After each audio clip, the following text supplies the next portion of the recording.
Good evening बच्चों। आज हम आपके लिए मैथ की स्पेशल क्लास लेके आए हैं। हमारे शिक्षा मंत्री जी ने आदेश किए हैं कि अब हरियाणा में सभी स्कूल 1 सितंबर के बाद ही खुलेंगे, यानी स्टार्ट होंगे। तो बच्चों की पढ़ाई को जारी रखते हुए हम शाम 5 बजे से 6 बजे तक बच्चों की स्पेशल मैथ की क्लासें लेंगे।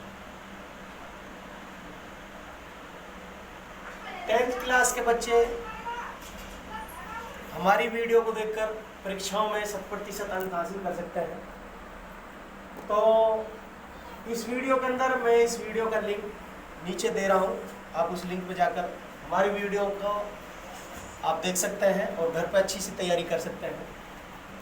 तो आज मैं 10th क्लास के मैथ में से आपको पहला चैप्टर शुरू करा रहा हूँ, एक्सरसाइज 1.1, जिसमें क्वेश्चन होगा 105 और 12 का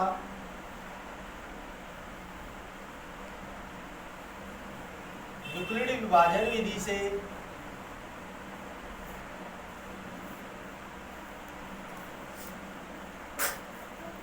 एचसीएफ ज्ञात करो।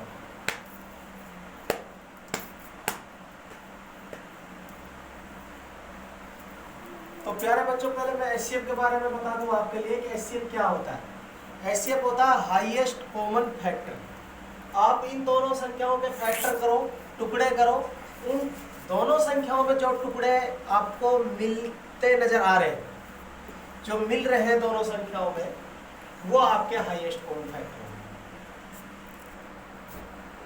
समझ में आ गया? तो मैं अब इसको हल करूंगा।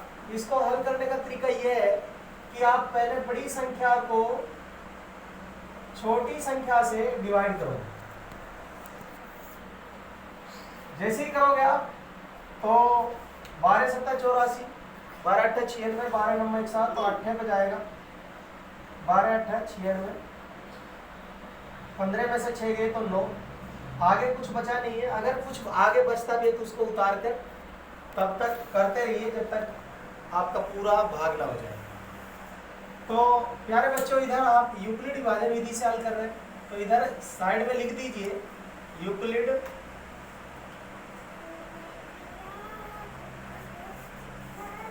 विभाजन विधि। तो यहाँ आप जिसको बाहर कर रहे हो सबसे पहले तो वो लिखना है। उसके बाद आपको जिससे आप भाग कर रहे हैं, कितने तक पहाड़ा पड़ा आपने, 8 तक पहाड़ा पड़ा, और जो आपका शेष है वो शेष आपको प्लस करना है। इस बराबर का मतलब ये होता है कि ये संख्या और ये सारी संख्या मिलकर बराबर है। अब आपको जब तक भाग करते रहना जब तक इसका 0 शेष फल ना आ जाए। अब मैं इस 9 से भाग करूंगा इस 12, 9 एकम 9, 12 में से 9 गए तो 3, अभी भी 0 शेष नहीं है। तो ये स्टेप आप दूसरा स्टेप लिख दीजिए। हमने 12 को भाग किया, किससे किया? 9 से किया। पहाड़ा कितने तक पड़ा? 1 तक। शेष कितना बचा? 3। उसके बाद फिर 3 से भाग करूंगा 9 को, 3 किया 9, यहाँ पे आपका 0 शेष आ जाता है। आप स्टेप लिखिए 9, 3 गुणा में 3, शेष फल आपका 0। आपका एचसीएफ क्या होगा? वेरी सिंपल है। एचसीएफ क्या होगा? जिस संख्या से पूरा पूरा भाग हुआ है, जिस संख्या से पूरा पूरा भाग हुआ है, तो किससे भाग हुआ पूरा पूरा? 3 से, तो आपका एचसीएफ 3 होगा। आया समझ में? नेक्स्ट क्वेश्चन लेते हैं हम।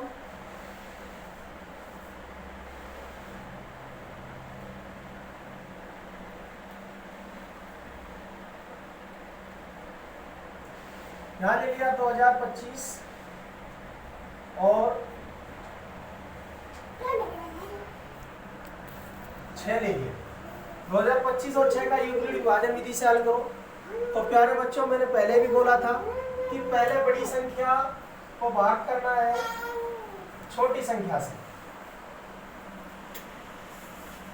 तो भाग करोगे 6 तिया 18, 10 में से 8 गए तो 2।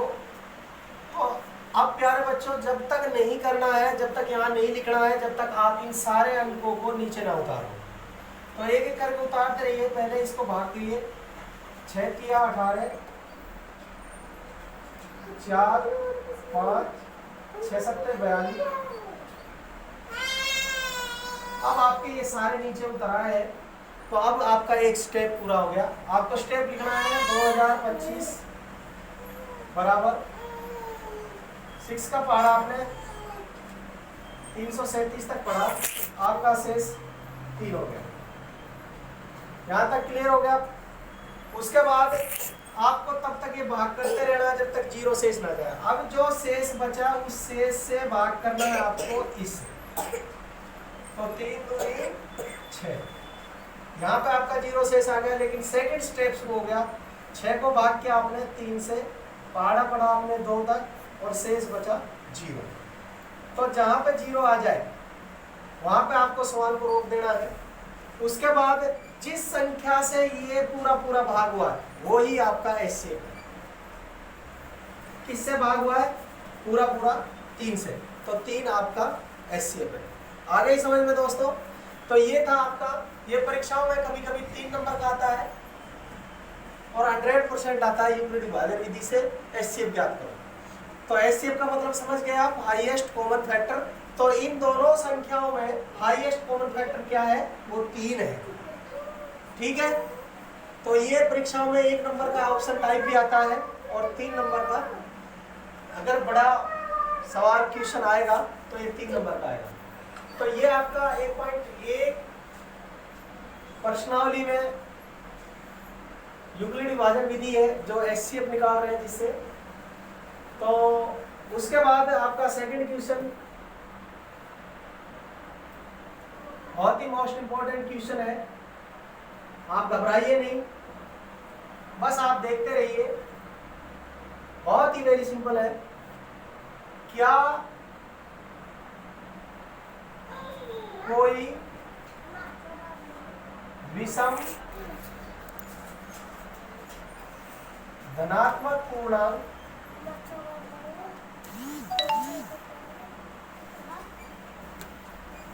6q + 1 6q + 3 या 6q + 5 के रूप का होता है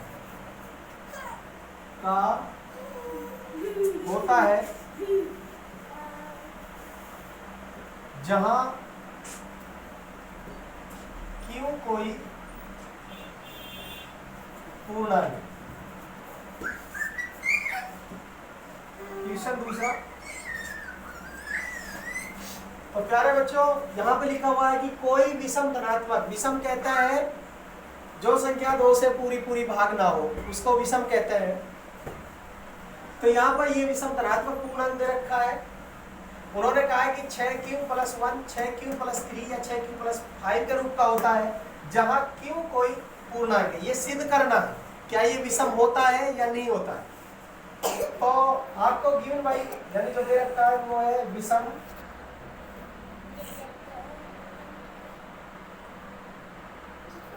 धनात्मक पूर्णांक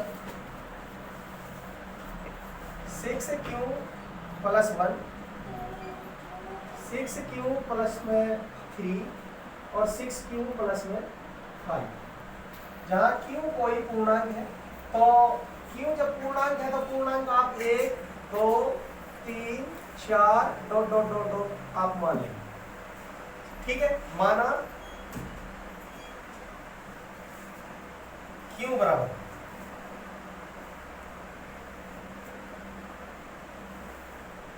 1 2 3 4, क्योंकि ये पूर्णांक है इसीलिए 1 2 3 4। अब मैं बात करता हूँ इस पहले स्टेप की। 6q + 1 6 तो रखना ही है, यहाँ पे कोई निशान नहीं है तो गुणा का निशान होगा।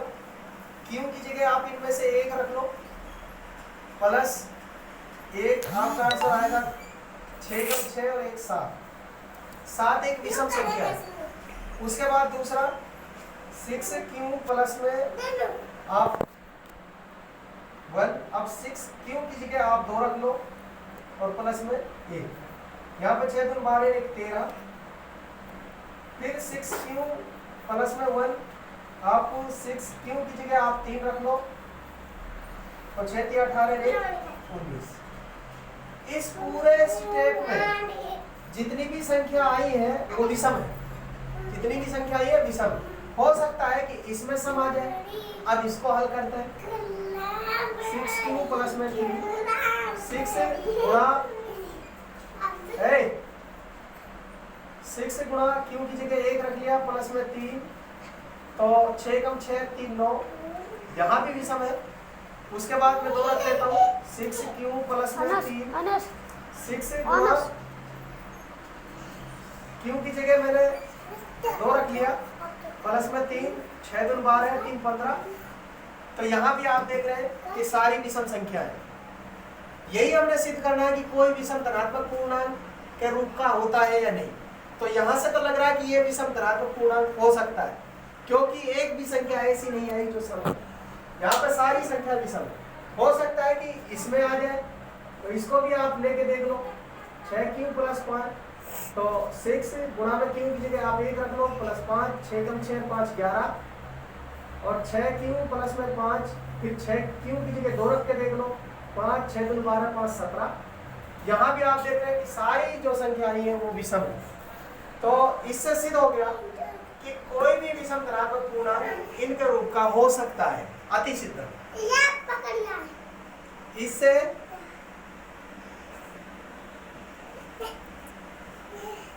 सिद्ध होता है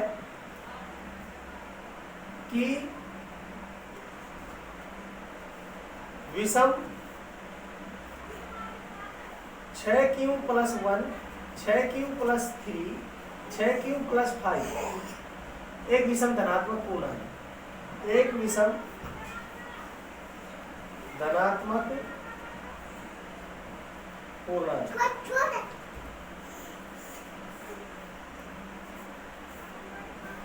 आ गया समझ में? वेरी गुड, बहुत ही आसान। इस तरह का कोई भी सवाल आए तो आपको जो Q दे रखा है या A दे रखा है, X दे रखा है, XYZ कुछ भी हो सकता है इसकी जगह। अगर आपको जो कुछ दिया है पूर्णांक है तो पूर्णांक संख्या, पूर्ण संख्या वो होती है जो 1 2 3 4 5, ये आप उनकी जगह रख सकते हैं। यहाँ निशान कोई है नहीं इसलिए गुणा का निशान दे सकते हो आप। इस एक्सरसाइज में सिर्फ यही पढ़ाना था। तो प्यारे बच्चों, आप हमारे चैनल पर बने रहिए और सब्सक्राइब भी कर लीजिए। द ग्रेट ऑफ इंडिया मास्टरनीस, ये हमारे चैनल का नाम है। और आपको अच्छा लगे तो हमारी वीडियो को जरूर लाइक करना। इसी तरह से हम रोजाना 5 बजे से 6 बजे तक स्पेशल मैथ की क्लासेस लगातार लेते रहेंगे।